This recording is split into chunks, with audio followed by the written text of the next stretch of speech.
Between the time when the oceans drank Atlantis and the rise of the sons of Arius, there was an age undreamed of.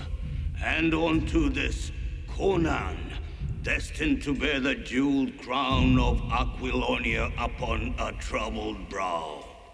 It is I, his chronicler, who alone can tell thee of his saga. Let me tell you of the days of high adventure.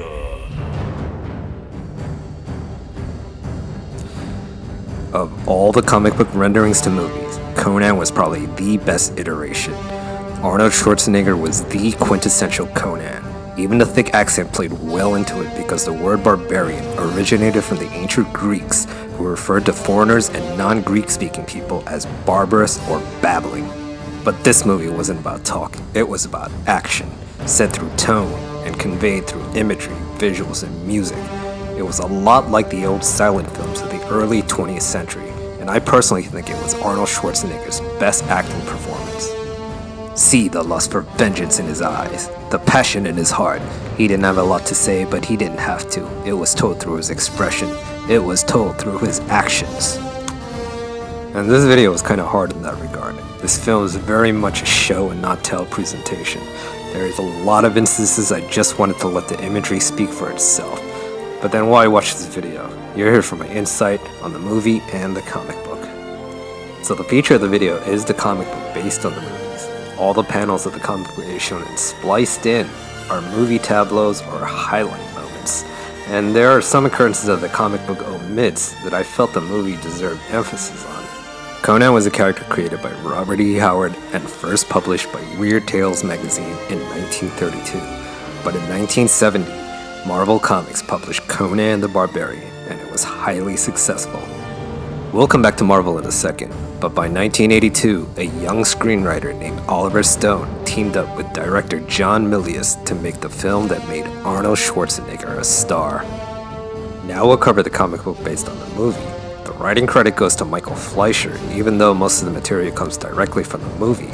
The artwork is done by the legendary artist John Buscema. And if you're a Marvel Comics fan, you'll recognize the work of John Buscema, who was the face of Marvel after Stan Lee and Jack Kirby. And although he's worked on illustrious titles such as Fantastic Four, Avengers, and the Silver Surfer, his absolute first love is the fantasy genre. The comic cover pays homage to the movie poster illustrated by Renato Casaro, but it was set in the style of John Buscema's artwork. We open the comic with young Conan and his father forging a sword. It starts off much like the movie, where Conan's father teaches him about their god Crom and the riddle of steel. The comic is faster paced than the movie, which seemingly holds scenes illustrated in one panel. The whole comic adaptation itself is roughly about 50 pages. For no one in this world can you trust. Not men, not women, not beasts. This you can trust. Conan's village gets attacked by the Vanir. All the adults are slaughtered, including Conan's mother and father, who were killed right before his eyes. It was Thulsa himself that killed Conan's mother, a moment he would never forget, the day his world was shattered.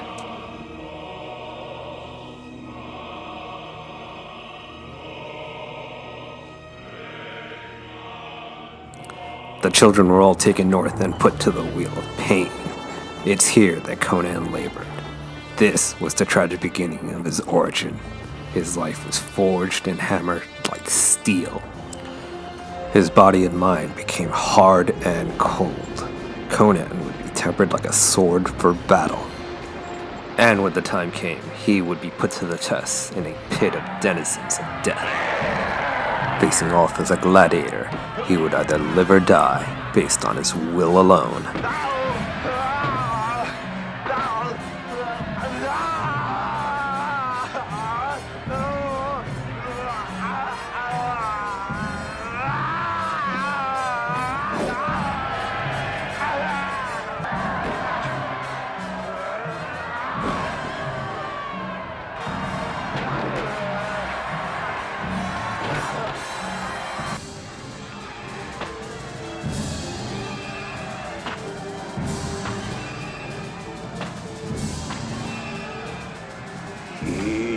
not care anymore.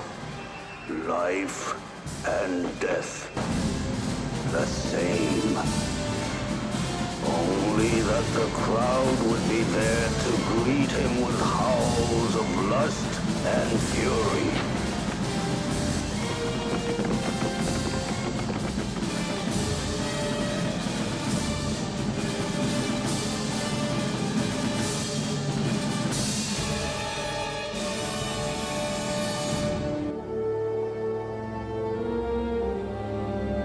Conan, what is best in life? To crush your enemies, see them driven before you, and to hear the lamentation of your women. That is good. And so one fateful day, freedom was finally his. Freedom, so long an unremembered dream. Chased by wolves, Conan descended into a cave pit, which I feel represents his descent into darkness, because for the first time he would venture into the unknown in his life. And from that darkness he finds a spark of light, represented in the form of a sword. For always the riddle of steel was with him. So now armed, Conan sets off to find the man that killed his parents. There's warmth and fire. Do you not wish to warm yourself by my fire?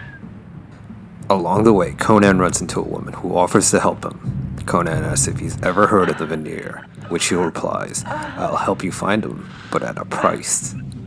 Little did he know that she was actually a witch, and while in embrace, she transforms into a demon.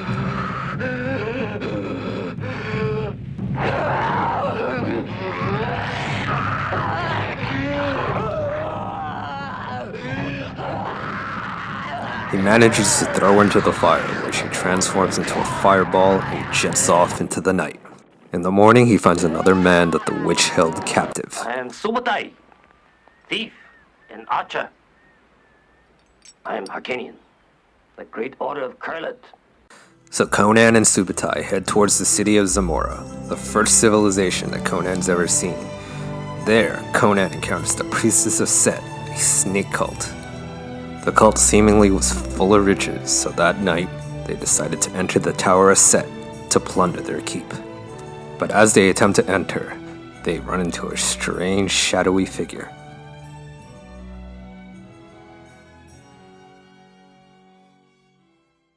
You are not a guard. Neither are you. The thieves, like yourself. Two fools who laugh at death. Do you know what horrors lie beyond that wall? No. Then you go first. The woman's name is Valeria, and with that, they decide to infiltrate the tower together, only to split up to cover more ground once they enter. Amid the altar, there was a ceremony in progress, and below there was a pit with a gigantic snake guarding a huge jewel and other treasures. Carefully approaching, Conan could see the treasure that awaits. Moving silently so as not to wake the snake, he tiptoes to take the jewel. But the heat causes a bead of sweat to fall in the serpent's eye, which causes it to wake. But then, Conan's eye sees the symbol of the twin snakes, the standard of the man that killed his parents, the symbol that he was looking for all his life.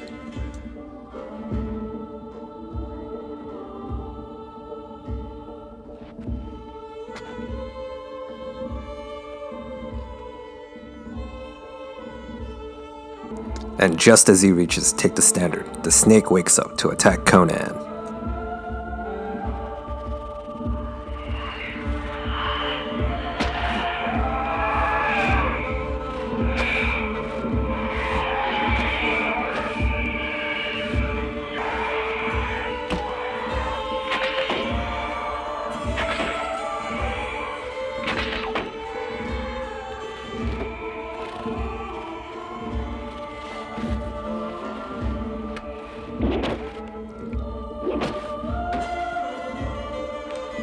The ceremony was to sacrifice the girl at the altar, but to their horror, they find the snake dead. The three rendezvous at the top of the tower, but with no other avenues of escape. Valeria leads the way and jumps into a pool of water.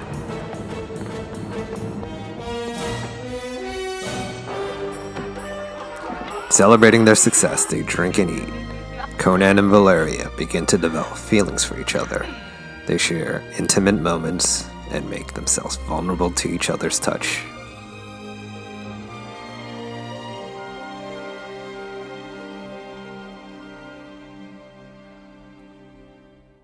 But amidst the celebration, they get caught and taken to King Osric. Osric explains that he is impressed that they stood up to the snake cult and prepositions them to take back his daughter, who is under the influence of Thulsa Doom. To the hellfires with Thulsa Doom. He's evil, a sorcerer who can summon demons. His followers' only purpose is to die in his service. I have never had so much as now. All my life I've been alone. Many times I face my death with no one to know. I would look into the huts and the tents of others in the coldest dark, and I would see figures holding each other in the night. But I always passed by. You and I, we have warmth. That's so hard to find in this world. Please, let someone else pass by in the night. Let us take the world by the throat and make it give us what we desire.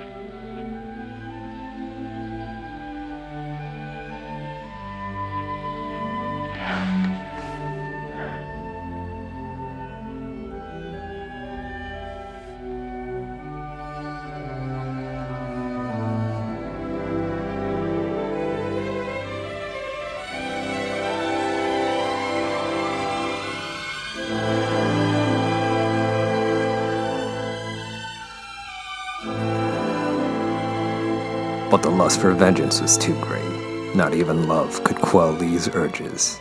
So Conan rode off alone to find Thulsa Doom. He finds a wizard, Akira, who lives among the burial site of dead heroes. Not even Thulsa Doom bothers him here. He leaves Akira his sword to look after, while he infiltrates the snake cult disguised as a pilgrim. Conan manages to knock out a priest and then commandeer his robes. He attempted to get as close to Thulsa Doom as possible, but he was quickly identified by the guards, who alerted Rexor, Thulsa Doom's second in command. Who still fears death? Who will not face emptiness? Infidel!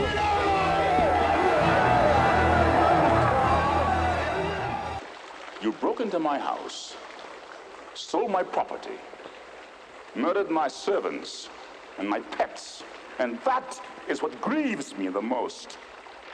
You killed my mother. You killed my father. You killed my people. You took my father's sword.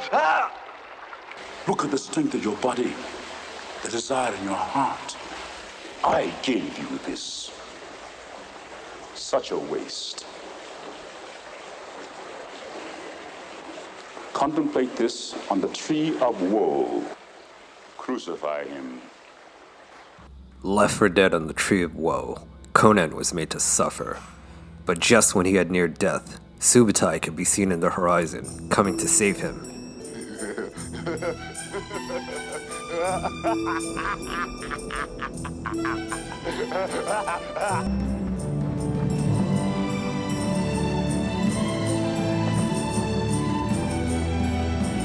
Valeria pleads with the wizard to save him. He says the spirits extract a heavy toll. Then I shall pay them, Valeria replies. Akira then says, sometime tonight, the spirits will come for him. And if they succeed, then you shall follow, Valeria replies.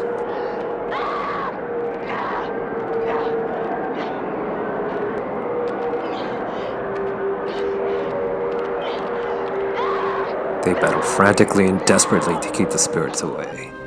The girl has won, Akira says. Aye, wizard, for my love is stronger than any death could be. All the gods, they cannot sever us. If I were dead and you still fighting for life, I'd come back from the darkness, back from the pit of hell, to fight at your side.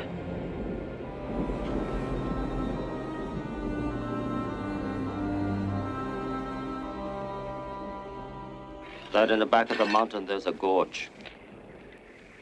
Many caves. Good thief could get in there, steal the princess, be off before she's missed in the darkness. Good thieves could do that, but not vengeful ones. Only the girl. We killed Thulsa Doom another day.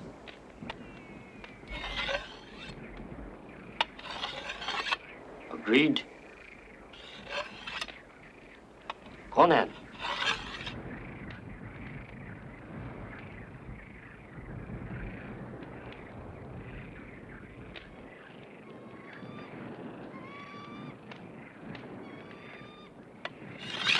They sneak in through the rear of the fortress. They find trolls that guard the entrance. Thulsa Doom breeds them and feeds them human flesh. They sneak past unnoticed and enter the throne room, chillingly to find that Thulsa Doom had transformed into a snake.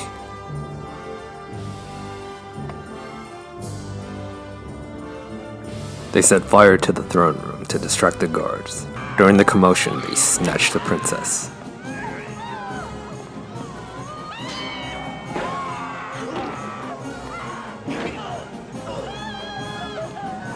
Killing several guards on the way, they escape. Thulsa Doom was furious. He retrieves his bow, fashions an arrow made of a live serpent, and shoots it, striking Valeria.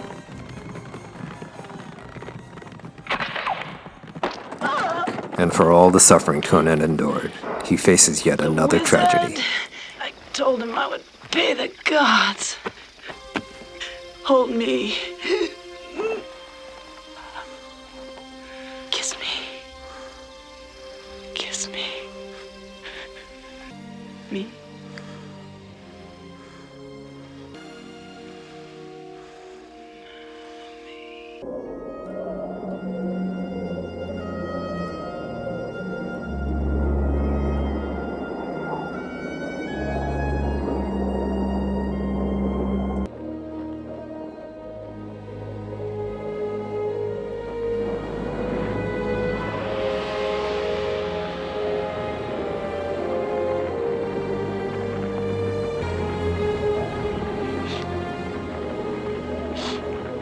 Why do you cry? He is Conan, Barbarian. He won't cry. So I cry for him. Conan and Subutai gets ready for the coming battle. They arm themselves and set traps for the onslaught to come. This would be the battle that Conan had waited for all his life.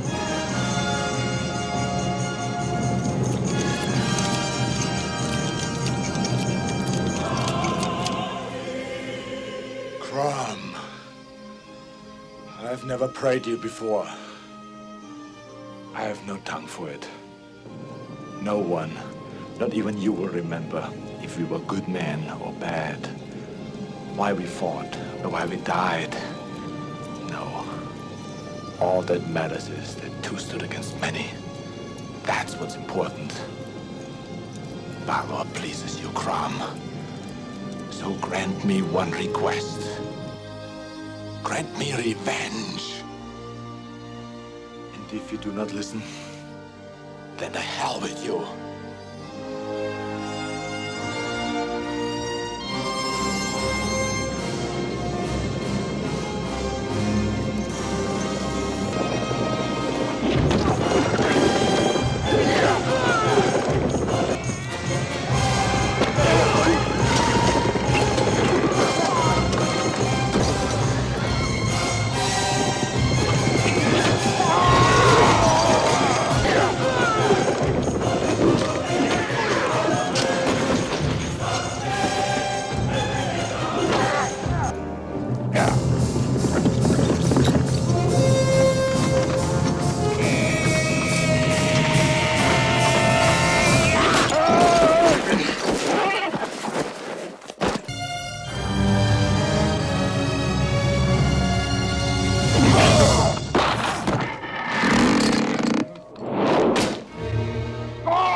Do you want to live forever?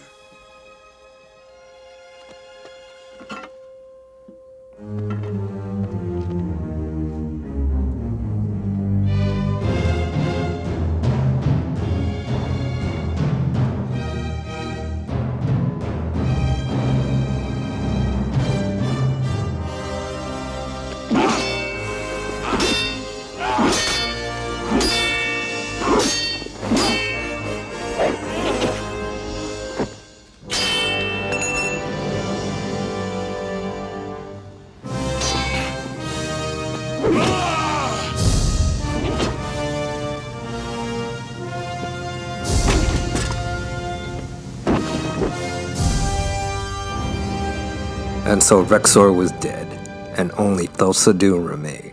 The princess cries out not to be left, but in cruel fashion, Doom's gaze was fixed to strike her down.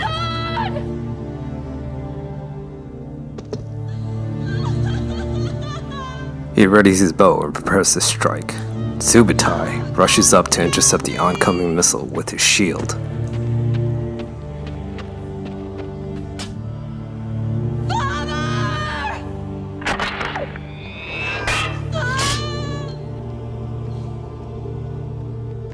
With no one else left, Conan can finally confront Thulsa Doom.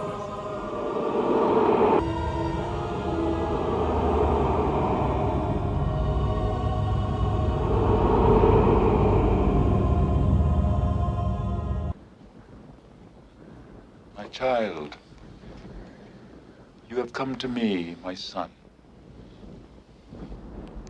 For who now is your father if it is not me? Who gave you the will to live? I am the wellspring from which you flow. My son.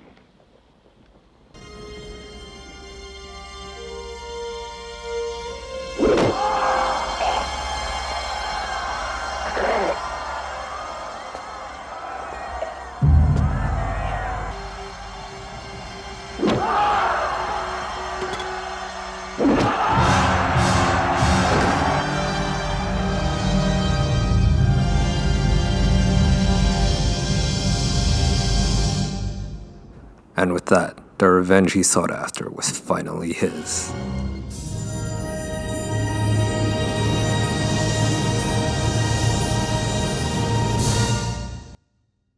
Well, thank you for watching this classic movie and comic.